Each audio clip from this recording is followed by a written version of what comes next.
Sí, yo no tengo presentación. Así que os tenéis que conformar con mirarme a mí. Igual lo hago por eso, para que no dejéis de mirarme. Empiezo pues dando las gracias a Iñaki y a todo el equipo por haberme invitado a participar en esta jornada en un sitio muy bonito. Precioso venir desde Madrid, no sé si habéis venido en coche, pero la carretera es maravillosa y a mí me ha tocado venir. Em, y a mí me toca hablar de energía. Y efectivamente, uno de los elementos esenciales de la sostenibilidad es ver cómo gestionamos las necesidades energéticas que va a tener esa maravillosa comunidad que vais a conformar las personas que estéis aquí, más otras muchas personas que se unan de aquí en adelante. A mí me toca explicar en muchos foros y de manera constante el sistema energético mundial y el español.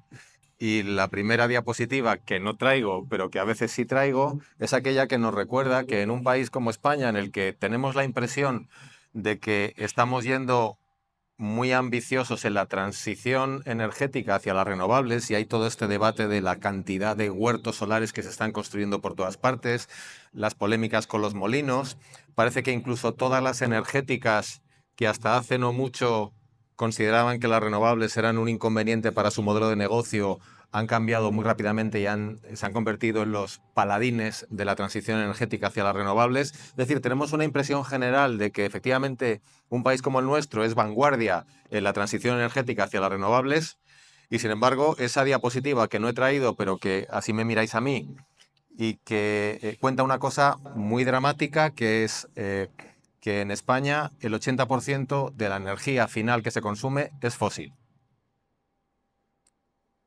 El 80% es fósil. Y la electricidad, que es el vector a través del cual podemos cambiar nuestro modelo energético gracias a la eólica y a la fotovoltaica, representa el 20%, un poquito más, quizá el 21-22% de toda la energía final que se consume. Y de ese 22% ¿estáis tomando notas? Porque al final os voy a preguntar. De ese 22% que es electricidad de consumo final, solo el 50% tiene origen renovable. Es decir, que las renovables representan nada y menos, siendo como somos un país que somos vanguardia en la transición energética. Bien, entonces, eh, cuando nos planteamos cómo desde la ciudadanía organizada, que es un poco el lugar que ocupa mi organización, o sea, nosotros, digamos, tenemos una visión según la cual las compañías energéticas en general, por supuesto que son necesarias para la transición acelerada que necesitamos porque el tiempo apremia, pero esas mismas compañías energéticas no van a cambiar a la velocidad que necesitamos si la ciudadanía no está concienciada y se organiza. Y la mejor manera de organizarse, la mejor manera de concienciarse, no es solamente tener una opinión o una reflexión, lo que decía Iñaki, y en eso compartimos la manera de estar en el mundo, que claro que le damos vueltas a las cosas, pero lo que hacemos es aterrizarlo en proyectos concretos. Entonces, lo que hace mi organización es proyectos concretos que tienen base colectiva, porque lo que pretendemos es transicionar hacia un modelo renovable en manos de la ciudadanía. Entonces, digamos que tenemos que la ciudadanía organizada, cuando ya se convierta en protagonista de esa transición energética, va a ser la que acelere tanto a los gobiernos como a las grandes compañías para que cambien. Esa es la visión. No van a hacerlo suficientemente rápido si la ciudadanía, entre tanto, no se organiza. Entonces, repetimos los números. El 80% sigue siendo fósil. De toda la energía que se consume, solamente el 20% es electricidad, y de ese 20% solamente el 50% renovables. La transición se puede hacer de muchas maneras, pero lo primero que tenemos que conseguir es que se electrifique la demanda, no que se hagan más y más y más renovables, sino que se electrifique la demanda. Y para que se electrifique la demanda, es la ciudadanía, las empresas también, por supuesto, pero la ciudadanía la que tiene que dar el paso de ir transitando hacia un modelo en el que seamos mucho más eficientes en el consumo de la energía y que en la medida de lo posible toda la energía provenga de la electricidad. Iñaki ha contado que hubo un tiempo en el que su empresa hacía viviendas unifamiliares, se dio cuenta de que así no transformaba suficientemente y entonces empezó a hacer proyectos colectivos. Pero entre tanto hizo una excepción y me hizo a mí la vivienda que tengo, que es una vivienda pasiva, en la que toda la energía que se consume es eléctrica. Tengo un coche eléctrico chiquitito que luego os enseño, que me ha traído hasta aquí, y estoy consumiendo solamente electricidad. Y la cantidad de electricidad que consumo es muy poca, incluso a pesar de tener un coche eléctrico. Como tengo paneles fotovoltaicos, estoy consumiendo poca energía y toda la energía de consumo es eléctrica y la que producen mis paneles fotovoltaicos me resuelve el 80% de toda la energía que yo necesito. Es decir, que si vamos a un modelo en el cual la ciudadanía organizada empieza a electrificar la mayor parte de sus consumos, estamos empezando la casa por la base, no por el tejado. Si la gente se organiza para primero electrificar sus consumos y además, y luego y posteriormente empezar a obtener la electricidad que necesita de fuentes renovables, estaremos poniendo la base de lo que es una auténtica transición energética. Lo que se está haciendo en Vivio, o lo que se va a hacer en Vivio, lo que hace todas las viviendas que desarrolla Distrito Natural, son viviendas en las que el consumo energético es el más reducido posible y todo procede de fuentes renovables, la energía que se consume, que es eléctrica, y se produce más electricidad de la que se necesita. Por lo tanto, se está inyectando electricidad en el sistema y electricidad limpia. Tenemos, por lo tanto, que electrificar. Eso es lo primero que tenemos que hacer y eso lo tenemos que hacer desde la ciudadanía organizada. Y luego después tenemos que ir hacia decidir si lo que queremos es que la electricidad provenga de grandes parques fotovoltaicos o eólicos que están en manos de fondos de inversión o de grandes corporaciones energéticas, o si queremos que esa electricidad se produzca en estos momentos y preferentemente de la mano de esa misma ciudadanía organizada. Y os voy a contar una cosa. El hecho de que solamente el 20% de la energía que se consume sea electricidad y que no estemos incrementando el peso que la electricidad tiene en ese mix energético, está dando como resultado algo que es una disfunción absoluta del mecanismo de mercado. A lo largo de muchas horas del año, fundamentalmente en la primavera, pero no solamente en la primavera, el mercado eléctrico, por tener tantas renovables de parques fotovoltaicos y de instalaciones eólicas, al haber tanta energía renovable y todavía no tanto consumo energético, la electricidad, el mercado eléctrico está determinando precios cero.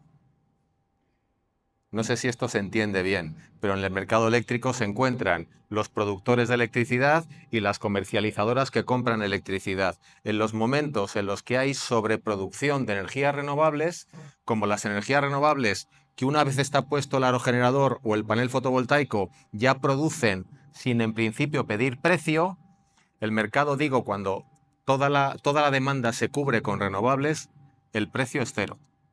Y lo que está consiguiendo con ese precio cero es que efectivamente se esté retrasando la transición energética porque los que invierten con paneles y con aerogeneradores igual no les interesa montar todo eso si les van a retribuir con precios cero.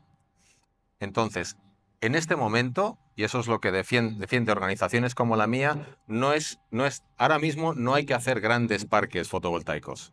Aquí tengo problemas con mucha gente al respecto. No hay que hacer parques fotovoltaicos, no hay que hacer grandes huertos eólicos, no hay que hacer ese tipo de instalaciones, sino que lo que tenemos que hacer es lo que se está haciendo en Vivio, lo que se pretende hacer en Vivio y lo que hace Distrito Natural en todos sus proyectos, que son proyectos colectivos de autoconsumo, comunidades energéticas locales, porque esos proyectos de autoconsumo colectivo sí que los números van a salir siempre, incluso aunque los precios del mercado eléctrico sean cero, porque el autoconsumo fotovoltaico lo que te permite ahorrarte son los cargos y los peajes de la factura eléctrica. Es decir, que el kilovatio hora que consumimos, incluso en esos momentos en los que el mercado eléctrico da precios cero, el precio que pagamos es positivo y eso nos lo vamos a ahorrar en el modelo de autoconsumo y no se está ahorrando ni se está generando en los grandes parques fotovoltaicos. Es decir, necesitamos comunidades energéticas locales que sobre todo pongan el foco en la electrificación, en ir dejando a un lado los combustibles fósiles e ir electrificando los consumos, y para eso están las comunidades energéticas locales como se va a montar en Vivio. Y luego lo que necesitamos es que haya autoconsumo. Autoconsumo y autoconsumo. Y cuando ya haya suficiente demanda eléctrica como para que tengan sentido que vuelvan a aparecer los parques fotovoltaicos, entonces se harán parques fotovoltaicos y preferentemente en aquellos lugares en los que el impacto paisajístico y medioambiental sea mínimo, no donde les salgan mejores los números a los promotores de esos propietarios de parques fotovoltaicos. Ese autoconsumo colectivo se puede hacer incluso aunque hay una distancia de 2 kilómetros entre el lugar en el que están los paneles fotovoltaicos y el consumo. Es decir, que esto que se va a montar en Vivio no solamente alcanzará a las personas y a las viviendas que están componiendo esta nueva comunidad, sino que los 250, 270, no recuerdo el número que ha dicho el alcalde, 200 y pico, de vecinos y vecinas que están en el pueblo van a poder participar de la energía que se esté produciendo en Vivio a un precio más asequible, ahorrándose esos cargos, peajes, ahorrándose el precio de la electricidad y dos, y lo más importante, formando comunidad. Es decir, que ya empiece a haber un vínculo no solamente entre las personas que voluntariamente os estáis incorporando a este proyecto, sino que haya un vínculo a través de la energía con las personas que están en un radio de 2 kilómetros desde donde estén los paneles fotovoltaicos. Si nos dedicamos en todos los pueblos y ciudades a aprovechar todas las cubiertas para hacer proyectos colectivos, vamos a estar introduciendo nueva energía renovable al mismo ritmo al que va aumentando la electrificación de la demanda. Y vamos de manera ordenada cambiando el modelo energético con base ciudadana. Cuando ya se dispare, porque ya efectivamente los combustibles fósiles dejen de ocupar el lugar que ocupan y empiece a todo a electrificarse, entonces necesitaremos esos parques fotovoltaicos que monten los fondos de inversión. Pero entre tanto, vamos a parar eso y vamos a dedicarnos a hacer proyectos como Vivio o todos los proyectos que desarrolla Distrito Natural, que lo que están es produciendo electricidad en el mismo lugar donde se consume e incluso produciendo más electricidad que la que se consume de forma renovable. Esa es un poco la visión de hacia dónde tenemos que ir. Y para eso necesitamos que todo el mundo, que toda la gente tenga sus paneles fotovoltaicos en un proyecto colectivo, que consuman su propia electricidad, que va a tener siempre sentido económico como no van a tener esos parques fotovoltaicos que venden a cero y de esa manera ir desde la base ciudadana transformando el modelo energético. Eso es Vivio y eso es lo que tenemos que hacer. Ya está, no, ni necesito este minuto. Muchas gracias.